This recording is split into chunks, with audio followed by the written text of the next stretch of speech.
Hello friends, मेरा नाम है अंकुर और आज हम बात करेंगे एक पोयम जिसका नाम है keeping quiet, written by Pablo Neruda.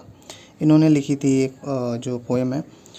और इसी प्रकार की मैं और भी वीडियो बनाता रहता हूँ दोस्तों, तो प्लीज़ इस चैनल को अगर आपने अब तक सब्सक्राइब नहीं किया है तो प्लीज़ सब्सक्राइब कर लीजिए, और वीडियो अच्छी लगे तो लाइक कर लीजिए और शेयर कर दीजिए। चलिए तो शुरू करते हैं। दोस्तों सोचो, अगर पूरी पृथ्वी पे जितने भी लोग हैं मानव, अगर वो थोड़ी देर के लिए बोलना और हिलना बंद कर दें तो कितना अजीब लगेगा, कितना अनोखा लगेगा। कोई भी व्यक्ति कोई काम ना करे, सब कुछ शांत। कोई भी मनुष्य किसी प्रकार का व्यवसाय और व्यक्ति अपने आप के अंदर झांक करके देखे, अंतर अवलोकन करे। लेकिन दोस्तों क्या करें, जीवन तो जीवन ही है और यह मृत्यु के साथ मिलन करने से इनकार कर ही देता है। अगर हम अकेले भी रहेंगे तो भी इस जीवन को गतिमान बनाए रखना पड़ेगा और बनाए रखेंगे, क्योंकि ये जीवन की प्रकृति है। शांत और गतिशील अवस्था में भी व्यक्ति निराशा और उदासी, इन दोनों से दूर नहीं जा सकता। एक, स्वयं को कभी न समझ पाने की निराशा, और दूसरा, स्वयं को मृत्यु से डराने की उदासी। परंतु इस घटनाक्रम से जीवन की वास्तविकता, रियलिटी के साथ आगे बढ़ेंगे। यह खुद को शांत अंतर अवलोकन मानव प्राणियों के बीच आपसी सूझबूझ की भावना को जागृत करने के लिए आवश्यक है। दोस्तों तो इसकी जो समरी है कीपिंग क्वाइट की, जो कि पाब्लो नेरुदा ने पोएम लिखी थी, उसकी समरी के बारे में बात कर लेते हैं हिंदी में। कई स्टूडेंट्स को समझ में नहीं आती है पोएम की जो मीनिंग होता है, या फिर तो मैं उसको हिंदी में इजी वे में समझाने का एक प्रयास छोटा सा कर रहा हूँ। तो चलिए शुरू करते हैं। पाब्लो नेरुदा ने लिखा कि 12 तक गिनो और गिनती कंप्लीट होने पर हम सब स्थिर बन जाएंगे, चुप, शांत, गतिहीन। पूरे संसार के लिए, पूरी वर्ल्ड के लिए उन्होंने ये पोएम को लिखा कि हम 12 तक गिनते हैं और सब लोग एक साथ 12 तक गिनेंगे और 12 के बाद एकदम शांत हो जाएंगे। कोई कुछ नहीं बोलेगा, कोई हलचल नहीं होगी, कोई शांति नहीं होगी। एकदम से ये मान लो कि एकदम पूरी पृथ्वी एकदम रुक जाए। वैसा जो पोएट है वो कहना चाहता है यहाँ पे। हम सभी अलग अलग देश से, अलग अलग भाषाओं को बोलने वाले एक साथ जब रुक जाएंगे तो देश और संसार कैसा लगेगा। हम सभी लोग हिलना और बोलना बंद कर दें।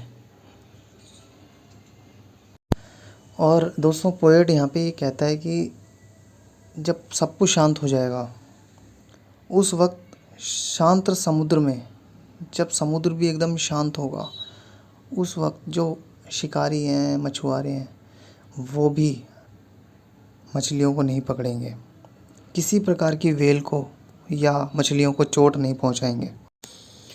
और सभी लोग अपने पुरानी बातों को याद कर उन ज़ख्मों को ध्यान से सोचेंगे, उस पर विचार करेंगे।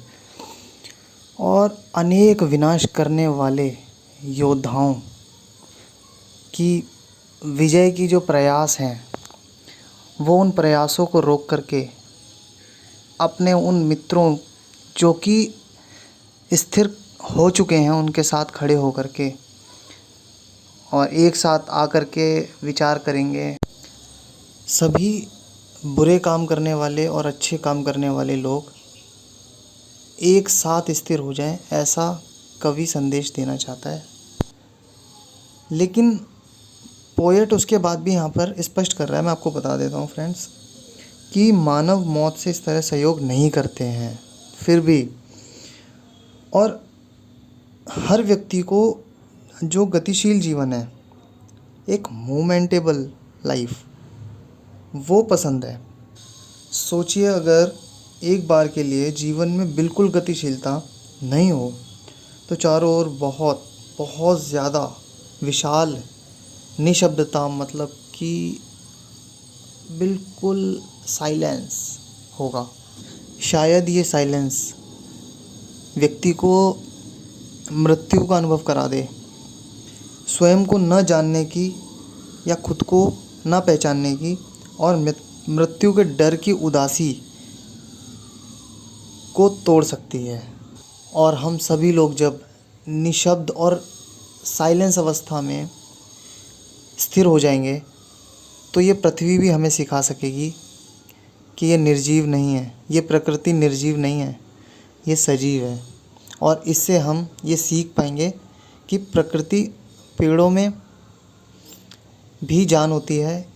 हमारे जो एनवायरनमेंट है, पर्यावरण हमारे पास, वो लिविंग है, नॉन लिविंग नहीं, सजीव है, निर्जीव नहीं। तो आप समझ गए होंगे फ्रेंड्स इस पोएम की समरी क्या कहना चाहते हैं पोएट पाब्लो नेरुदा इस पोएम के द्वारा। और thank you for watching this video guys. और प्लीज़ हमारे इस चैनल लर्न विद मी को सब्सक्राइब ज़रूर कर दीजिए और घंटी का बटन भी प्रेस कर दीजिए ताकि आपको नोटिफिकेशन मिल जाए। चलिए, थैंक यू।